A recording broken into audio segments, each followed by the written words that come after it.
Salam pemirsa, bertemu lagi bersama dengan saya Pendeta Muda Maruf Papa Sitorus dalam pembelajaran Sekolah Sabat yang menyaksikan di channel Rumah Sakit Advent Bandung.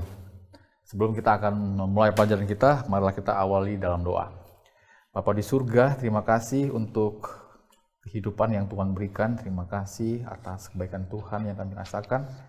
Kami memohon kuasa Roh Kudus Tuhan yang akan menolong kami untuk mengerti firman-Mu. Dalam nama Yesus kami berdoa. Amin. Pelajaran kita sudah masuk ke pelajaran ketiga dengan judul Awal yang Kasar.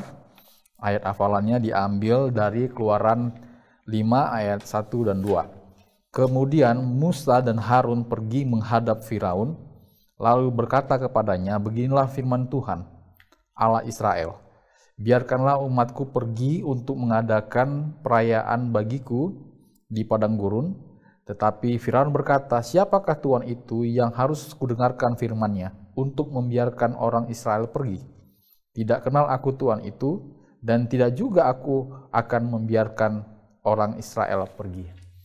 Nah, dari ayat hafalan ini kita melihat akan kelanjutan bagaimana Musa yang diutus Tuhan untuk menghadap Firaun. Nah, bersama dengan saya ada Pendeta David Panjaitan yang akan menolong kita untuk mengerti pelajaran yang ketiga. Silakan Pendeta. Baik, Pendeta Maruf Papa dan pemirsa dimanapun berada, senang bisa bertemu kembali dan senang juga bisa berbagi. Dan kembali seperti yang selalu saya sampaikan bahwa apa yang kita perbincangkan di tayangan ini bukan mengulangi apa yang sudah dituliskan pelajaran Sekolah Sabat, tetapi paling tidak memberikan rangkuman, sudut pandang yang berbeda, dan juga pemikiran yang berbeda untuk menambah kita punya pengetahuan. Baik, kita sudah tiba di pelajaran Sabat yang ketiga. Kalau saya mengamati bahwa pelajaran Sekolah Sabat kita ini masih mengarah kepada pemimpinnya, yaitu siapa? Musa. Saya melihat dari pelajaran ini kita diyakinkan bahwa pertama pemimpin itu sangat berpengaruh kepada orang-orang yang dipimpinnya. Pemimpin akan membawa kemana yang dipimpinnya.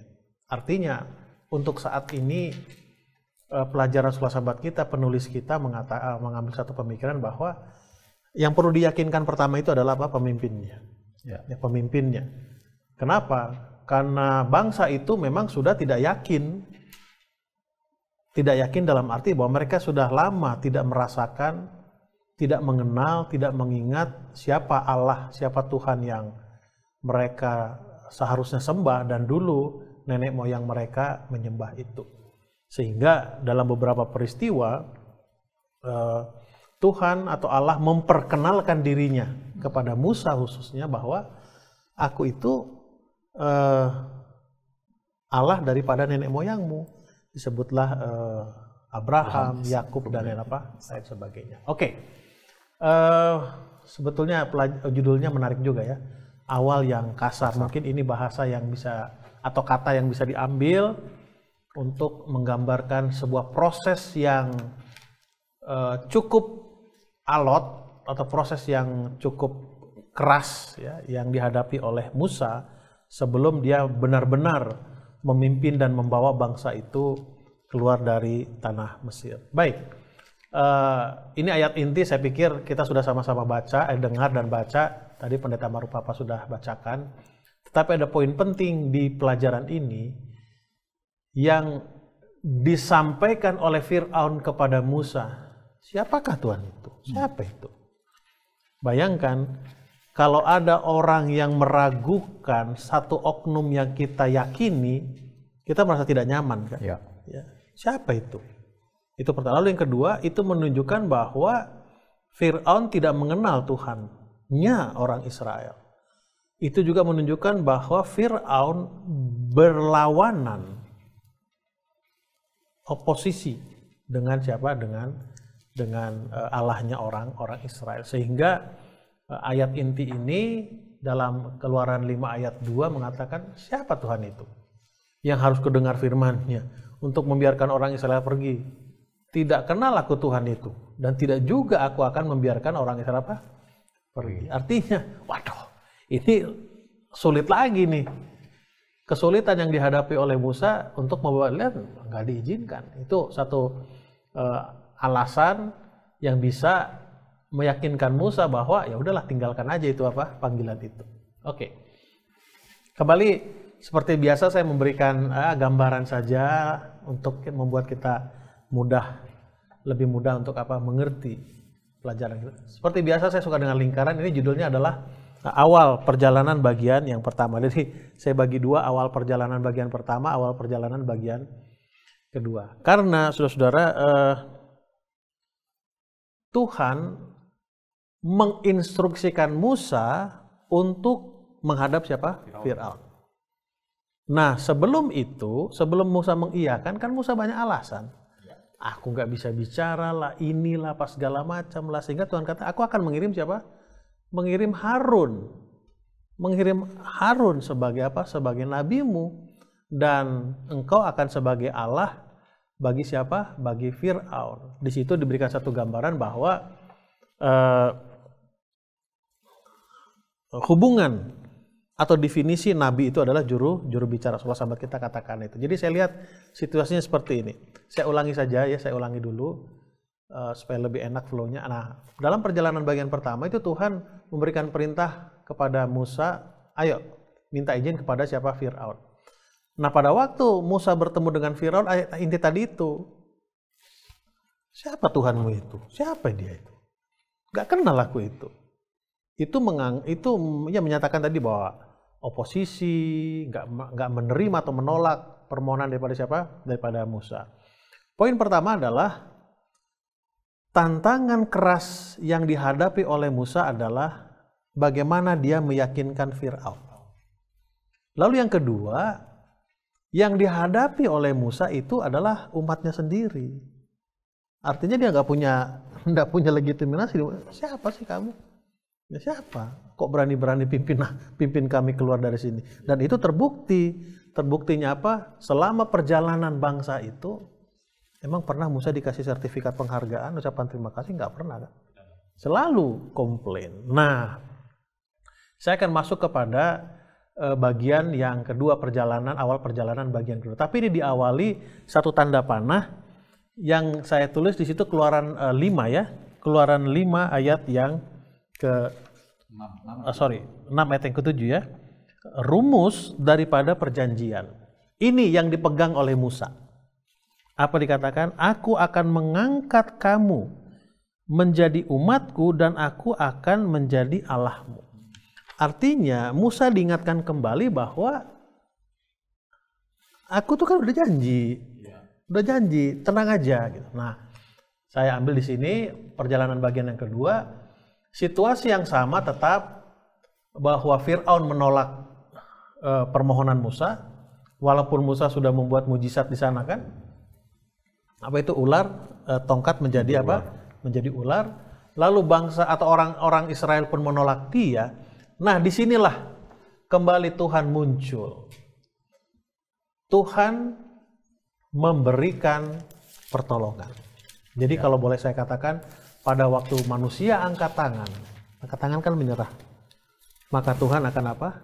Akan turun tangan. Nah, janji Tuhan bahwa dia akan turun tangan itu, saya tulis di sana, bisa kita lihat di pelajaran 15-16 Juli.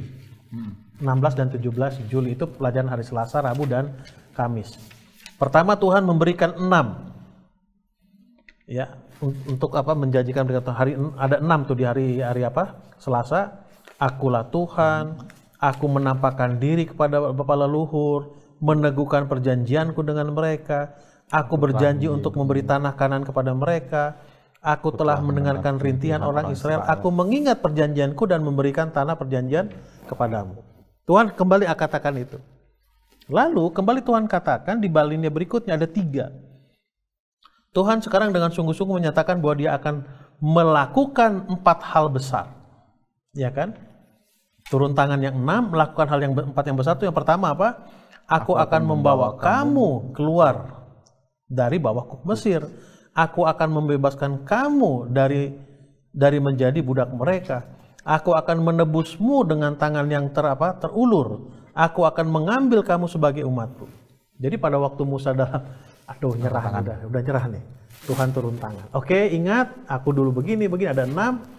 Lalu Tuhan katakan, untuk membuktikan yang 6 itu, pertama aku akan keluarkan kamu dari sana dan lain sebagainya. Kembali kepada PowerPoint tadi, boleh teman-teman di operator. Lalu, kembali, mereka petah itu kan nggak bisa ngomong kan. Jadi kalau orang memang sudah tertekan kan malas ngomong. Diem aja. Tapi Tuhan situasi itu terjadi. Lalu Tuhan katakan, itulah tadi Keluaran 6 ayat 7 kan. Ya. Nggak usah kamu sedih. Lalu di tanggal 17 Juli 2025 kembali di sana Tuhan sudah singgung. Oke, aku akan mengangkat Harun sebagai nabi untukmu, sebagai juru bicaramu.